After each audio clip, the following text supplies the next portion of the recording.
Dash was complaining about how Fenton and his friends get to ride a motorcycle and hoverboards alongside the bus as they were headed towards a summer camp area. But one of the nerds pointed out that they were plumbers, so they needed to be able to leave at a moment's notice just in case something happened, and the quarterback shoved the nerd back into their seat, annoyed. The camp looked like it had gone to hell, with Mr. Lancer walking out of the mess hall with the gym teacher, Miss Tetzlaff. They told the group that they were going to be their camp counselors for the remainder of their time there, and Danny contacted Obael asking to please tell him they've got something that they need help with. Though the galvanic mechamorph plumber tells him that the rest of Team Phantom had it covered and they should enjoy their time at camp. Sighing, he thanks them and says to let them know the moment they need their help, and nodding, they then cut the feed from the other end. The nerds asked where the bathrooms were, but Miss Tetzlaff says that there aren't any. Their whole world is their bathroom now, and threw a roll of toilet paper at the nerds as they ran off into the woods. Quan says that he heard that the camp was haunted, and everyone starts to freak out except Danny and his friends, who look at the group like they were stupid. Danny whistled at the group, making them stop their chatter, and reminded them that they literally see ghosts almost every day of the week. Dash questioned where Danny was during those encounters, and our hero facepalms,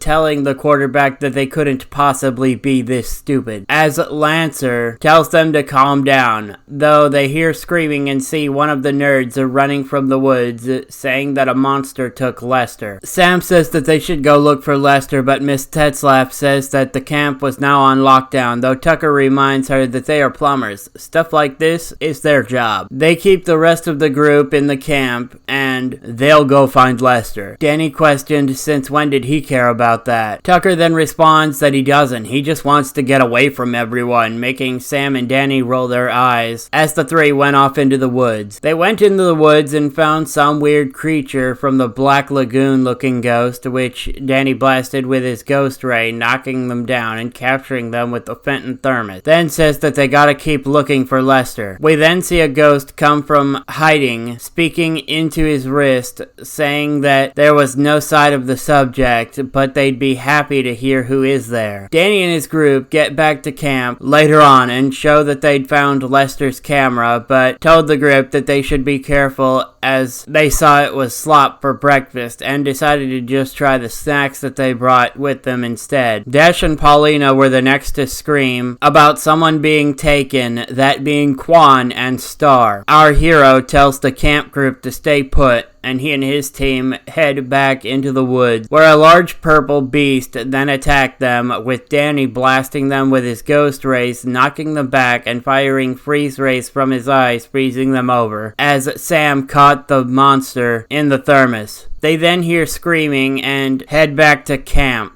where the camp was busted up and everyone was gone. Tucker asked how many monsters are there, and we see rustling bushes, with Danny saying that there's at least one more that they had to deal with, blasting at the bushes, making them jump from them. He was about to attack, but then stopped, seeing that it was Wolf. They looked hurt with him speaking Esperanto, though they now had universal translators, and so could understand what he was saying, thanks to their plumber badges. They were patching up Wolf, talking about the damage that Walker had caused, and Tucker suggests that maybe those monsters were coming from the portal that Wolf created on his way out, and they asked Wolf if he could remember where it was, and they said they could find it. Danny said that they would hunt down the portal and close it tonight, with Wolf getting off the counter and curling up to rest while a drone was watching them. Once it was nightfall, they had woken up Wolf to tell him that it was time, and went into the woods with him leading the way, as a tiger-like ghost had attacked and Wolf had taken them down, with Tucker saying that he recovered quickly, as Danny caught the tiger in the thermos, saying to keep leading the way, to which Wolf nodded and led them to a stream. Wolf says to come behind the waterfall where the portal he tore open was, but Danny tells them to hold up. They got a plan, holding up his duffel bag, showing what was inside. We then cut to our half-ghost hero holding the bag, with black fur fur poking out of it. Flying off to Walker's prison, they found the doors opened with no guards and so flew through, seeing the rest of the campgoers floating in what sort of looked like the camp oatmeal. Walker said that it appeared they had fallen for the bait and told Danny that this game of wits was over. They have both him and Wolf, though Tucker popped out of the bag, blasting at the guards as the warden questioned if they weren't in the bag, then where exactly were they? They then hear snarling behind them as they turn just in time to have Sam blasting them with Tucker telling them, "Nice timing." Danny cracks his knuckles with Wolf baring his claws, and the four of them all fight Walker and his goons. They'd beaten the guards fairly easily, though Walker was a bit more of a challenge, and our half-ghost has enough of Walker and fires a wave of blue energy that froze him in place,